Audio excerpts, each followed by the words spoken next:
Hello everybody, my name is Lakita Long and we are live with Lakita. And today on our show, we are talking about the silent scream of molestation. It's the ever-knowing discomfort that sets in one's belly and roams throughout their mind, endlessly causing them to feel a little bit disconnected and for some, just totally out of sorts. We are hoping today that you would come to grips with what you might have buried, which most people do. And let me tell you why you can't afford to. The statistic says that 3 out of 4 women in any room or setting have been sexually assaulted in some way. And just our studio alone, with the women that we have that's working the magic in here, we proved that to be true. Out of the 5 women that were in here, 4 out of the 5 also attributed to sexual assault. So that is serious business. And yet, I'm not so sure people are taking the time to deal with the seriousness of it. Stay tuned as we take a real serious look at the silent scream of molestation.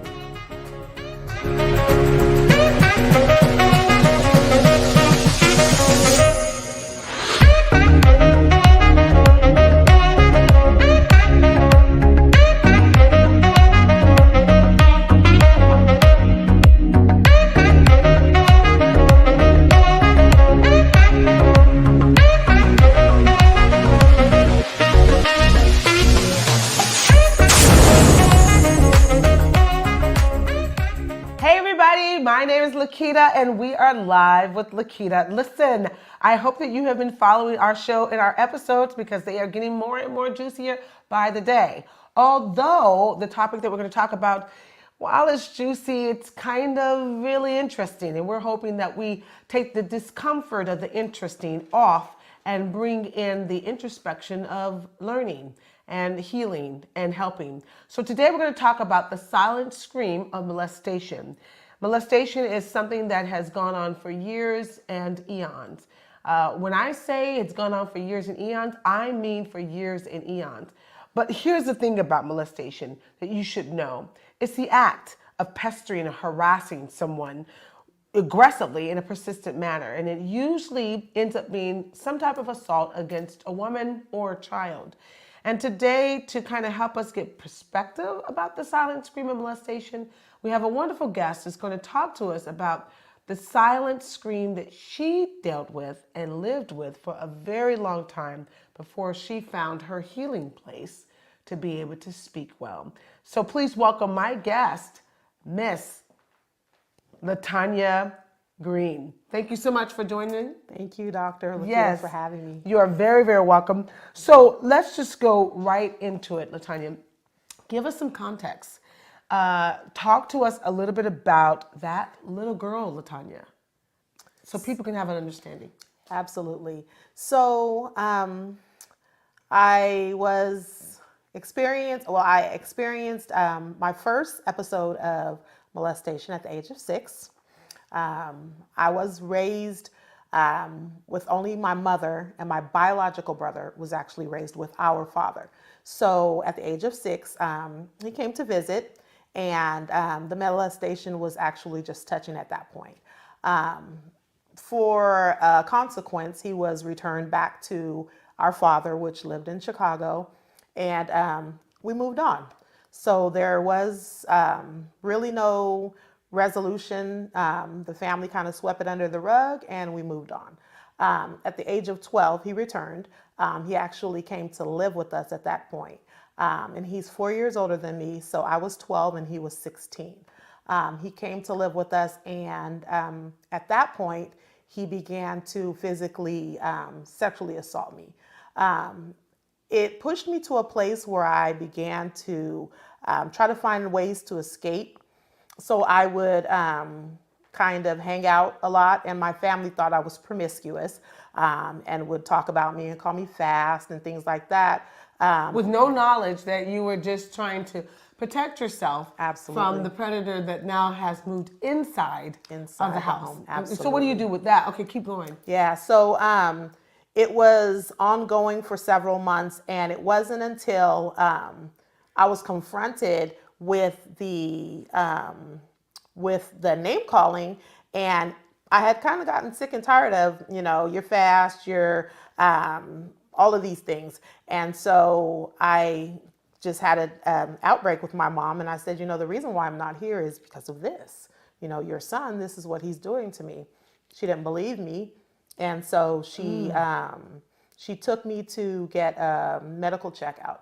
And the hospital did a rape kit and had, in fact, confirmed that I had been violated, and the state pursued charges against that person. But had that not happened, I don't think I would probably have had an opportunity to actually release that information to her and get, any type of closure to that situation. So let's talk for a second. I mean, the silence started at age 6. Absolutely. So we've got this gap between 6 and 12. So we've got 6 years of not being able to do, and those are adolescent years. Those are years where you're starting to formulate your thoughts, and you're kind of having your own mindset about certain things. And so, during that time, now you're vacillating in your thought process, and then he comes back when you're 12 to live with you. So at that juncture, and you should know something, 1 in 9 girls under the age of 18 are sexually assaulted in the United States of America. And it's really, and 1 in 53 boys, okay, because we're not gonna leave our young men out. That's the young men are violated, and they're not violated necessarily by men. A lot of men have been violated by women when they were children, and that's a whole nother conversation. But let's talk for a second. Mom didn't believe you, now he's prosecuted. 12 years of age, he's 16, he goes away, so he is prosecuted and goes to jail. What are you thinking about at this point? What's your relationship with Mom? So I really felt betrayed. I felt ostracized in a lot of ways. I felt trapped within myself. I felt really in a space where I felt like I was helpless. Because during the process of him being prosecuted and going through his legal process, my mom was still supporting him. She was still attending court hearings. She was still visiting him. And during those times, actually was a gift and a curse for me, because I was sent away to a family member that lived in Hayward, California. And that was where I actually was introduced to church, because that wasn't something that was practiced in my home. So she would send me away and go visit him. So then there was a sense of betrayal and distrust that built up, because that's my mother. But I guess she was, straddling a fence for herself, because it's 2 of her children. So it was a rough time period. I really went inward and really started to, at that point, experience a lot of self-abuse and things like that. I was going to ask, because one of the signs and symptoms short term in terms of those who have been molested is that they become victims, and the victimization increases, or there's an increased risk for victimization. Along with PTSD, did you find that you had any PTSD, which is post-traumatic stress disorder? It's an ongoing, occurring sort of feeling like you're back in the scene of the thing that you just experienced. Did you experience any of that? And if you did, what was that like? I mean, you had your mother that didn't believe you, and that's huge. And let me just put a cultural plug right here. We have got to quit disarming and disregarding and dismissing when our thing, whether it's about a boyfriend, about a pastor, about your favorite elder, or whomever. If they say it, investigate it. You cause great, hurt and damage when you just ignore it. And some things could have been repaired early on. But go ahead and share this whole aspect of PTSD, or did you go through depression, which are short-term effects as well? Yeah, I actually did have a lot of self-hatred that built up. I did become promiscuous. And the reason that I think that happened is because that's what was expected of me anyway. That was the expectation of the people around me. I started having relationships with much older men, and actually got the victimization piece, definitely. I was actually molested by 2 other relatives, 2 uncles and a family friend, because of what happened there. Yes. And they actually said to me, I know you're already experienced, so. And so that was their reason. And I didn't feel like, I mean, my mother didn't believe me with the first experience, so I really didn't feel like I had a recourse to be able to go to her and disclose this. So I held that in for years. I got into relationships that were damaging and abusive. I've experienced domestic violence to the point to where I've been hospitalized. I got married very young at the age of 21 and experienced a spouse that actually put me in a prostitution situation. I experienced a lot of tumultuous situations that I don't think I would have encountered had that not been in the yes. beginning. And it's very interesting that you say this, because let me share something with you that the aspects of short-term effects about molestation is the sexual dissatisfaction. She didn't have that, but the promiscuity, that something she did. They said homosexuality can also be a short-term effect, but the increased role and destination for victimization, as well as depression and suicidality or suicidal ideation. Now, what I think is very interesting to figure out is that most predators, most people that do get people to be molested and all that kind of stuff, they kind of groom them because they kind of see. And they're emotionally and sexually immature. They have great sexual anxiety. There's a hormonal imbalance. These are some of the things that they've said that they've studied over a period of time, looking at those who perpetrate and do the work, and or unresolved conflicts or child pornography. And they've been exposed. They found out that more than 65% of those who molested had been exposed to child pornography. And I can see how all that can happen. But here's the major issue. That infraction that happened to her, or that incident that happened to her, it created other stuff for your life. Like the choices. So let me ask you, did you feel like you had the power to say no? I didn't feel like I had the power to say no. And I also had a very low self-worth. My worth was equated to what somebody wanted from me for many years. So if somebody approached me, and a lot of my worth was revolved around money. So even in relationships, I would get into relationships.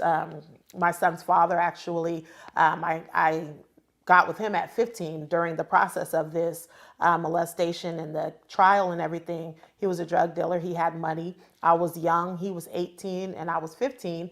And so I put myself in very, very dangerous situations, being exposed to things that could have cost me my life, as well as I could have wound up going to jail for many years, because I just wanted to find a place where I was accepted. I just wanted to find a place where I was loved, and I wanted to feel like I was making that person happy. So I didn't feel like any of my life was ever about me for that period of time. It was more so about pleasing them, and I didn't feel like I had a choice. If that was what they wanted from me, whether it be sex, me to hold drugs or drive a car in a situation that I shouldn't be. I knew better. I was always an intelligent, gifted and talented programs growing up. So I had the intelligence to be able to do it, but emotionally I wasn't there. And I think it's really, really important. So before you start blaming some of the young ladies that are being the victims of molestation,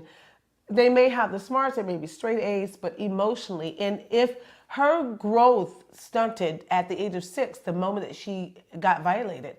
So she then went on, and then here it is again at 12 years old. So now emotionally, physically, psychologically, she's at that 12-year mark, right? And so she's gone on, but she's not really. So she's fighting to just get back the innocence of who she is. And I'm sharing this information because maybe somebody in your family is dealing with molestation and they have a silent scream, like a scream you can't hear. Oh!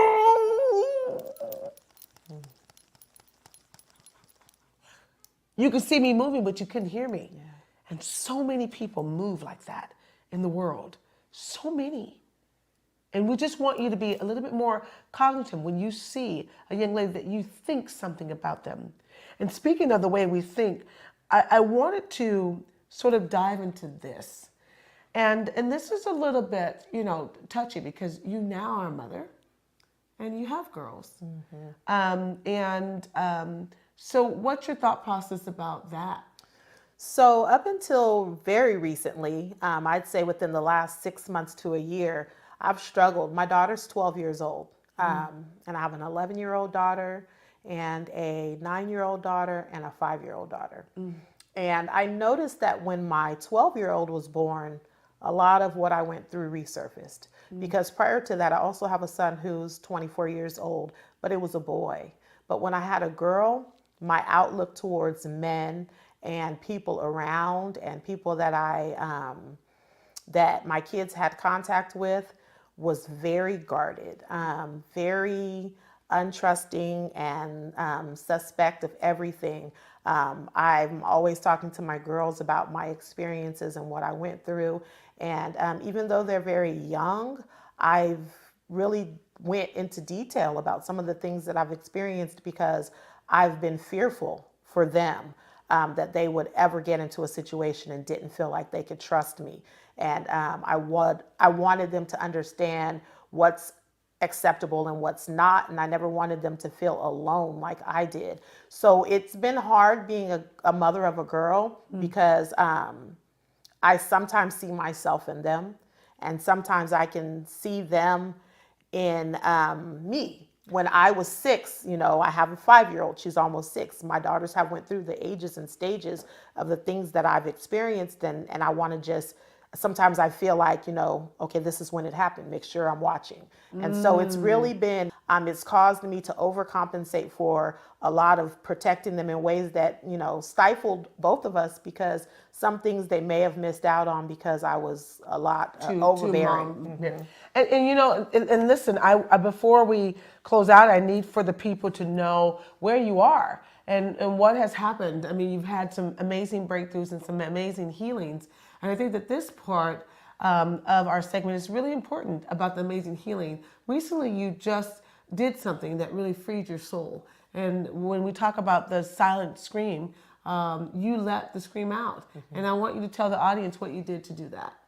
So through some mirror work, which is actually work within, spiritual work within, going through processing the events and the things that I've experienced, and then also digging into and getting closer to my spiritual side, reaching into my relationship with God, I was able to, and with the assistance of Dr. Lakita and the program that you've created, the LDL Empowerment Group, some of the classes that I've taken have opened up my mind to be able to deal with that problem and that pain so that I can release it. I've always felt like I was over it, but going through this time period of my life, I've realized how it's constricted me in so many ways.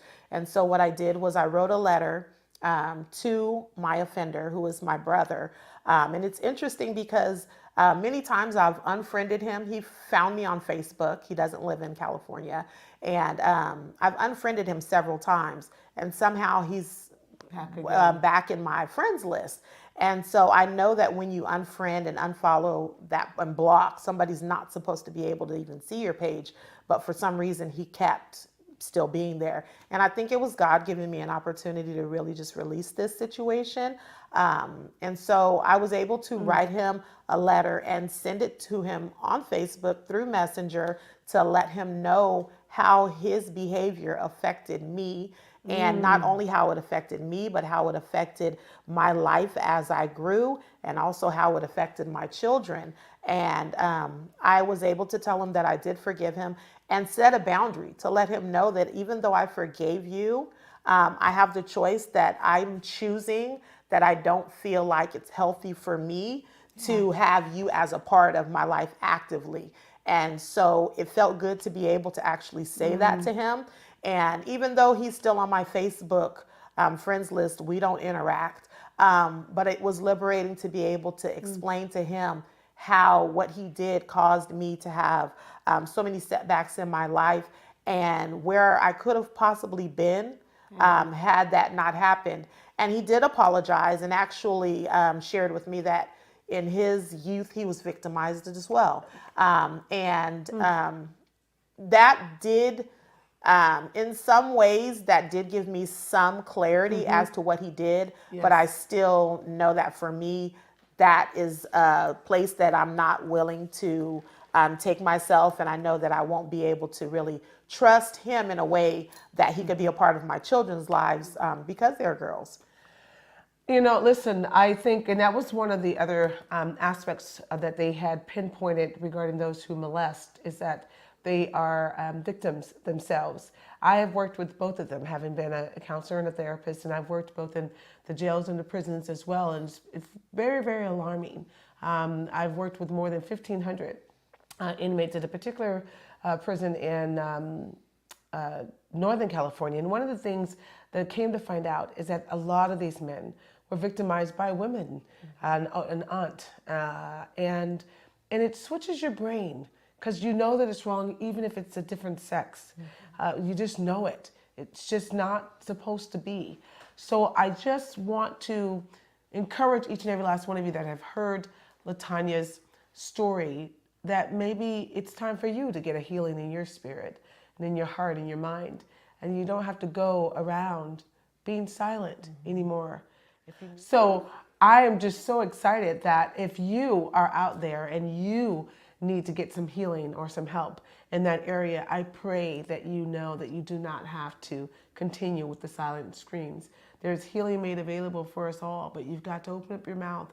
And in the case that you feel like you don't know where to turn, there are many different places, but feel comforted to reach out to us. And there's some information on the screen that will allow you to reach out to one of the centers, and you can be able to reach out to someone in a confidential way that can be able to help you get through some of the screaming that you've been doing in silence. We pray that this has been a blessing. Absolutely. I'm your host, Lakita Long, and thank you so much, Lytonya, for being with us. And that is what we got for you for Live with Lakita. Much love, and God bless. While molestation is an act that attributes to sexual assault, the statistics are very alarming and we should pay attention to it. Here are some of the facts. Every 73 seconds, an American is sexually assaulted. Every 9 minutes, that sexually assaulted victim is a child. 9 out of every 10 victims of rape are female. 55% of the sexual assaults happen at the victim's home. 15% of the sexual assaults happen at a public place. 1 in 4 girls will be sexually abused before they are 18.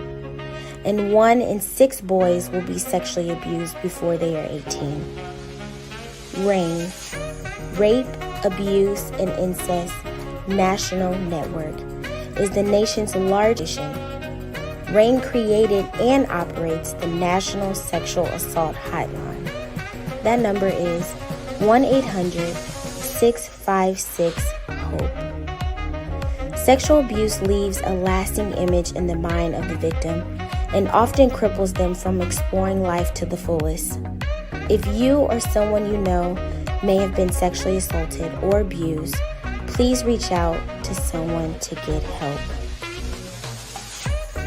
Hey everybody, we are so excited that you were able to watch our episode, Silent Screams of Molestation. We hope and pray that it was a blessing, that it was informational and empowering, that you might have learned something else.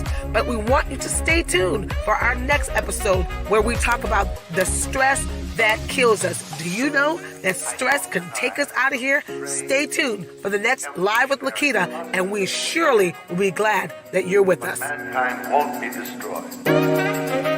The fact that you and I are working here today is evidence of that.